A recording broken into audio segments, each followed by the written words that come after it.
serious topic, especially for people who are addicted. And probably this semester or when you were in nursing school, they made you go to AAA or AAA, not AAA. They made you go to AA, Alcoholic Anonymous. Now, alcohol abuse is bad. And I tell you it's bad because it really beats up your liver. And the biggest thing is that too much alcohol causes your liver to have cirrhosis. Now, when your patient gets off of alcohol, usually the cirrhosis is not going to kill them like that. What is going to kill your patient is that immediate withdrawal from alcohol. So let me explain real quick. You see, alcohol is a central nervous system depressant. Now, the central nervous system is your brain and also your spinal cord, okay? Now, your central nervous system is what helps you pass your nursing tests. So after you have stimulated the heck out of your nursing tests and stimulated the heck out of your brain through the NCLEX or the nursing tests, you want to depress that CNS or that brain, right? So we all go out to the local pub, or you go out to BJ's, or wherever you guys drink, and you guys start throwing back a few beers. That is when you are depressing and kind of relaxing your brain. Now, it also acts as a vasodilator. So, vasodilation. So your blood vessels are less constricted. So less constriction means that your blood has more area to move around, everything's just relaxing, everything's depressed, We are turning off what's called your GABA receptors in your brain, which I talk about with your benzodiazepine. And GABA is just really that little person, they call it, that's inside your brain. And it's not like Men in Black or like any like alien things. It's just, it controls your cognitive sense of thought. I go into it a lot with benzos, or that benzodiazepine video. But it turns off your rational thought. So that's why, when they talk about beer goggles, that's what happens when you are drinking too much. Now, we're talking about alcohol abuse and alcohol dependence. And specifically in this lecture, I'm talking about withdrawals, okay? Or basically getting your patient off of alcohol. So, your patient, here's the path though real quick before we go into everything that happens when you withdraw from it. But there's a withdrawal because you've had that depressant for such a long time. You have a need for more with your patients. There's an inability to stop because you are addicted. You are an alcoholic. Now, it doesn't mean that if you go out to the bar after you pass your nursing boards that you're an alcoholic. It means if you need to get inebriated or you need to get just blasted, like blacked out drunk every single day, then it starts becoming a health problem. That's your inability to stop. If you cannot stop by yourself and your friends and family are getting into a, intervention for you, that is a big sign. Now, if you go the other route and pretty much stop, instead of your inability to stop, you actually stop and you check into rehab, that's only when it gets really difficult, because you have something called delirium tremors, and it's even horrible. There's a beer that they sell on the market today called delirium tremors. And I'm like, come on guys, really? Why'd you have to name a beer after a alcohol withdrawal? That's retarded. No, that's not good. Okay, so delirium tremors. Now, before we even get into this, think about the patho real quick. Think about it. Alcohol is a central nervous system depressant, right? It helps to relax your brain. Now your brain's in a jacuzzi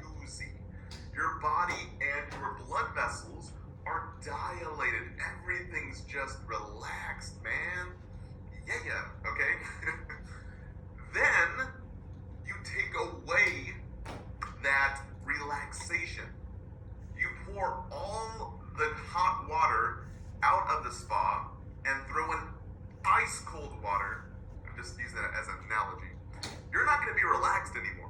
You're going to be shivering. Your blood vessels are going to squeeze tight like a toothpaste bottle and start shunting all the blood up to your vital organs, which is your heart, lungs, most specifically though, your brain.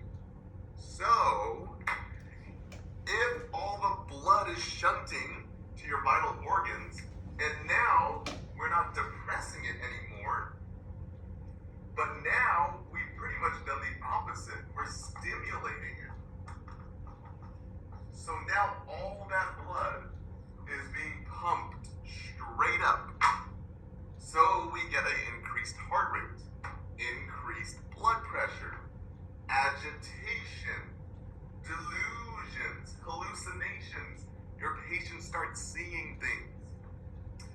And all that blood going to the brain could cause seizures. And I've seen this before. If you guys have never seen this before, it's pretty scary.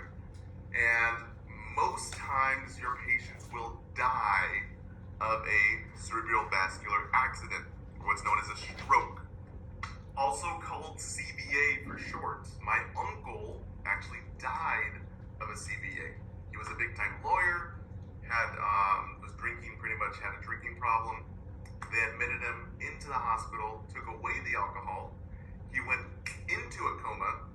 All that blood shunting to the vital organs, usually the brain, heart, and lungs. All the blood went to the brain. Those years and years of bad eating habits, he had a bunch of plaque on his blood vessels.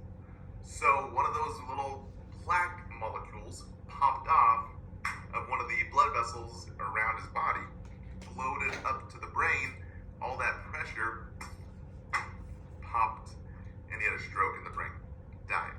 So it's not a light issue, okay? So 24 to 48 hours, your patient will be experiencing delirium tremors. And please remember, there is a big squeeze going on. There is a squeeze to the blood, of the blood to the brain. That is what's happening here. Now, for data, how do we diagnose your patient in terms of having a drinking problem? Okay, so your patient comes into the hospital. Okay, now we're not really talking about delirium tremors. We're going to talk about it again here, but your patient comes into the hospital. They say, yeah, I like to drink, blah, blah, blah. But the family usually brings them in as an intervention. And they said, hey, we told Johnny to slow down his drinking. So now there's secret drinking going on. Or your patient went through rehab, already experienced that if they were a heavy drinker. Doesn't mean that everyone experiences delirium tremors. It really just depends on their how much they drank in the past, or how frequent they've been drinking. So they have secret drinking. Usually indicates they may have a problem, or they're relapsing. There's been blackouts, or they get blasted. They get so drunk they just black out. They have a physical craving. That's usually all the time there. It could be even you after your NCLEX, physical craving. Impaired thinking or judgments. Well, if you have alcohol in your system for that long of a time, you will have impaired thinking or judgment. It's still going to be in your system. And sometimes you'll even smell it on patients, even after they've been detoxed. It's kind of disgusting. So, you'll have angry patients too, and I put that right there, when they don't get their alcohol. And again, real quick, decreasing the alcohol leads to delirium tremors. So, if your patients, we're going to go into the actions, but real quick, for your test, if your test says, hey, your patient's admitted for delirium tremors, what do you think the vital signs would look like? Well, guys, think. Everything's being squeezed, okay? All the blood being squeezed to the heart, to the brain, and to the lungs, okay?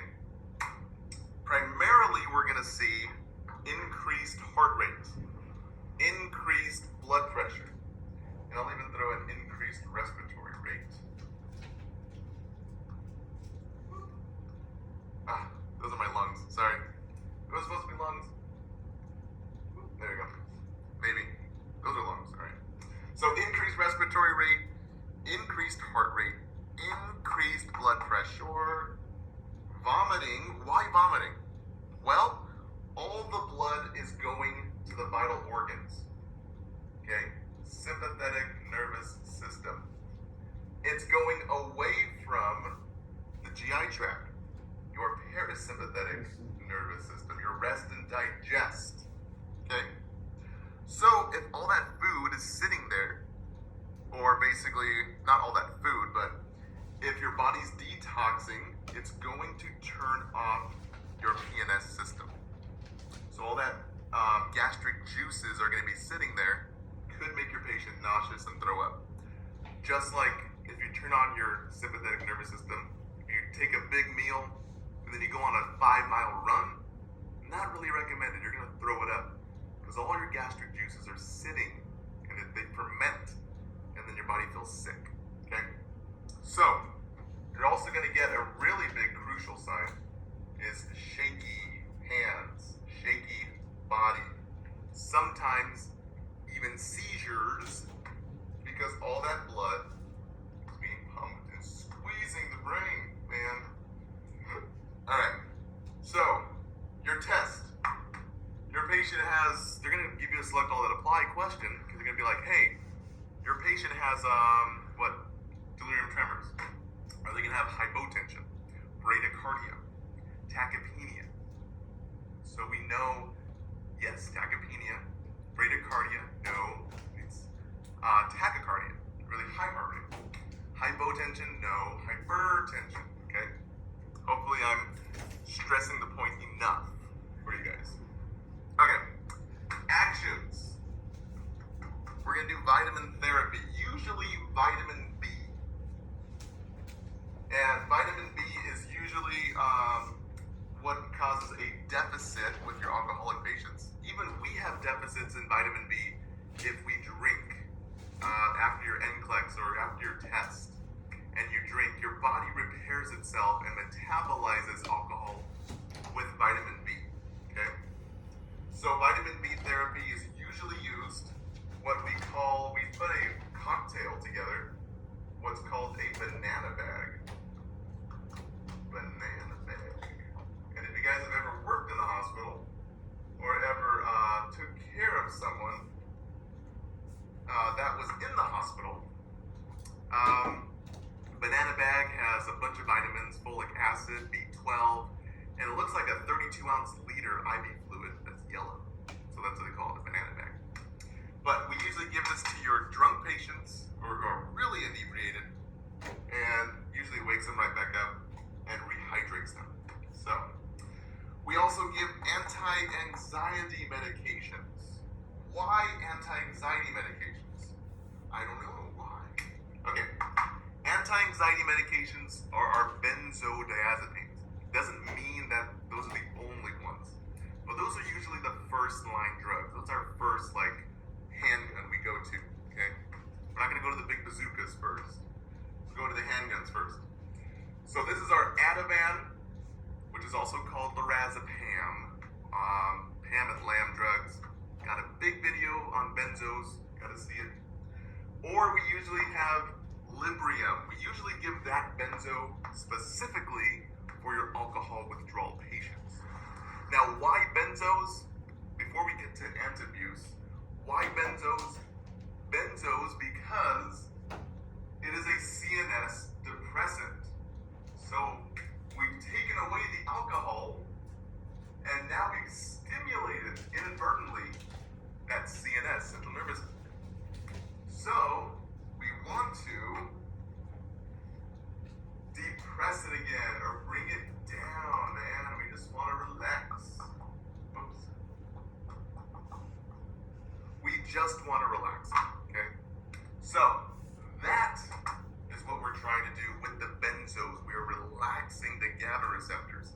Same thing that alcohol does, but without the major side effects of liver abuse and delirium tremors. Yes, ma'am. Take it away. Now, benzos, yes, you still can get addicted to it. Really, no drug is safe. Even the ones the doctors prescribe. Everything has a side effect. You guys know that by now. So, that's kind of helps your patient ease off of it. Antabuse. Antabuse is a medication that we give